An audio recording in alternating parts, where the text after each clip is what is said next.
लोकसभा चुनाव 2024 में रवि किशन वर्सेस काजल निषाद की जंग गोरखपुर में बेहद दिलचस्प हो चली है। दोनों ही कलाकार रहे हैं, दोनों ही राजनीति में काफी लंबे समय सक्रिय हैं। जहां रवि किशन को पिछले चुनाव में ही एक तगड़ी जीत मिली थी, तो उससे पहले अगर हम बात करें काजल निषाद की, तो काजल निषाद अब तक जितने भी चुनावी मैदान में रहीं उतनी बार उनको हार का सामना करना पड़ा। बावजूद इसके अखिलेश यादव ने इन्हें एक बार फिर से मौका दिया है, वो भी लोकसभा चुनाव जैसे बड़े मंच पर, कि जाइए जीतिए और सीधा सांसद बनकर सबसे बड़ी देश की पंचायत लोकसभा में पहुंची। लेकिन क्या यह कमाल कर पाएंगी काजल निषाद?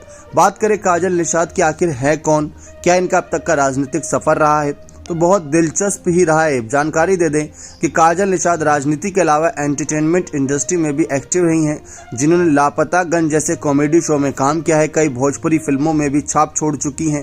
काजल निषाद का जन्म गुजरात के कच्छ में हुआ, लेकिन वह करियर के लिए मुंबई आ गई और यहीं फिल्मों और शोज में काम किया। साल 2009 में उन्होंने लापतागंज शो में चमेली के रोल से करियर की शुरुआत की थी। इसके बाद भोजपुरी सिनेमा में उनकी पहली फिल्म शादी ब्याह थी। काजल निषाद को करियर के दौरान साथ मिला संजय निषाद का, जो पेशे से भोजपुरी फिल्मों के प्रोड्यूसर हैं।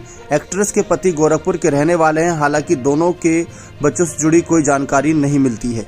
बेशक लोकसभा चुनाव 2024 में काजल अपनी किस्मत आजमाने जा रही हैं, लेकिन एक वक्त था जब उन्होंने राजनीतिक करियर की शुरुआत कांग्रेस के साथ की थी।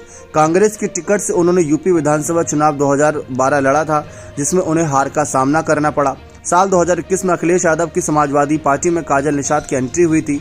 साल 2022 में काजल निषाद ने केम्पियरगंज सीट से चुनाव लड़ा था, जिसमें उन्हें हार का सामना करना पड़ा। इतना ही नहीं, अखिलेश यादव ने अप्रैल 2023 में भी काजल निषाद पर दांव खेला था। सपा ने गोरखपुर में मेयर पद के लिए काजल को प्रत्याशी बनाया था, लेकिन वह ये चुनाव भी हार गई थी।